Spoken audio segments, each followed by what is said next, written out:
মারা গেলেন বাঁশ ও দড়ি বেয়ে মসজিদে গিয়ে আজান দেওয়া ১২০ বছর বয়সী অন্ধ ইমাম আব্দুর রহমান মোল্লা। আনুমানিক ১২০ বছর বয়সে তিনি ইন্তেকাল করেন। চোখের আলো নিভে গেলেও মনের আলোর শক্তিতে দীর্ঘ ১৫ বছর ধরে জীবনযাপন করতেন এক সময়ের জনপ্রতিনিধি আব্দুর রহমান মোল্লা। শতবর্ষ পেরিয়ে গেলেও যৌবনের দম যেন অটুট ছিল আমৃত্যু। তিনি অন্ধ মানুষ, চোখে দেখতে পায় না, তারপরেও তিনি বাসা থেকে দড়ি রশি বয়ে প্রতিনিয়ত ৫ ওয়াক্ত নামাজ তিনি মসজিদে আদায় করতেন এবং ৫ ওয়াক্ত আজান তিনি নিজেই দিতেন। ২৫ বছর আগে ছেলের সঙ্গে হজ করেছিলেন আব্দুর রহমান। এরপর একদিন আল্লাহর ঘর নির্মাণের ইচ্ছা হয় তার। নিজ নামের জমি দান করে সেখানে নিজ খরচেই নির্মাণ করেন ইটগাঁথা মসজিদ। ১৫ বছর আগে এক দুর্ঘটনায় চোখের জ্যোতি নিভে গেলে ২০০ মিটার দূরের সেই মসজিদে যেতে সমস্যায় পড়েন তিনি। এরপর বাড়ি থেকে মসজিদ পর্যন্ত ছেলেদের বেঁধে দেওয়া বাঁশ ও দড়ি বেয়ে মসজিদে যাতায়াত করতে থাকেন এই শতবর্ষী বৃদ্ধ।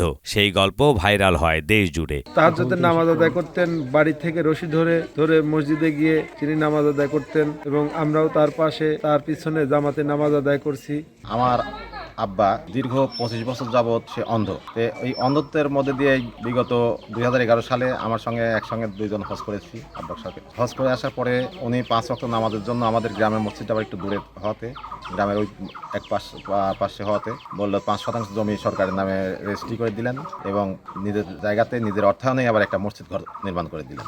দিয়ে ওইখানে তাহলে প্রতিদিন অন্ধ মানুষ কেমনে নামাজ পড়তে যাবে? তখন আমাদের বললো তোমরা দড়ি এবং বাঁশ বেঁধে দাও। আমি এইভাবে করতে করতে ২০০ মিটার বাড়ি আমার বাসায় থেকে ২০০ মিটার ফাঁকে মসজিদ। সে প্রতিদিন দড়ি এবং বাঁশ আমরা ছেলেরা বেঁধে দিলাম।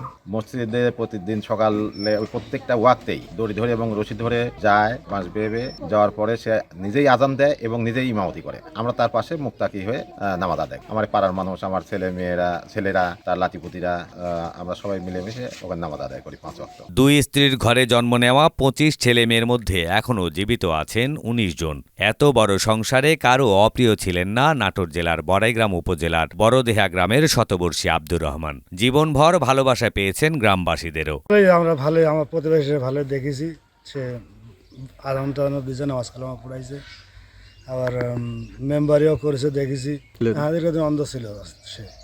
হ্যাঁ, রশিদরি আইসে তো, সে বললাম তো রশিদরি আইসে, আজান দিছে, নামাজ পড়েছে, আমরা দেখেছি সব। সন্দেহ অত্যন্ত ভালো একজন মানুষ ছিলেন। তিনি অন্ধ হওয়া সত্ত্বেও আল্লাহর প্রতি তার কি প্রেম, আল্লাহর প্রতি ভালোবাসা, ইসলামের প্রতি ভালোবাসা থেকে তিনি ধার্মিক মানুষ।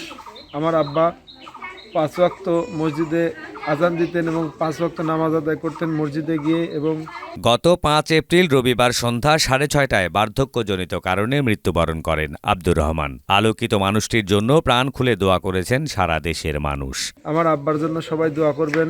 আমার আব্বা একজন অনেক ভালো মানুষ ছিলেন।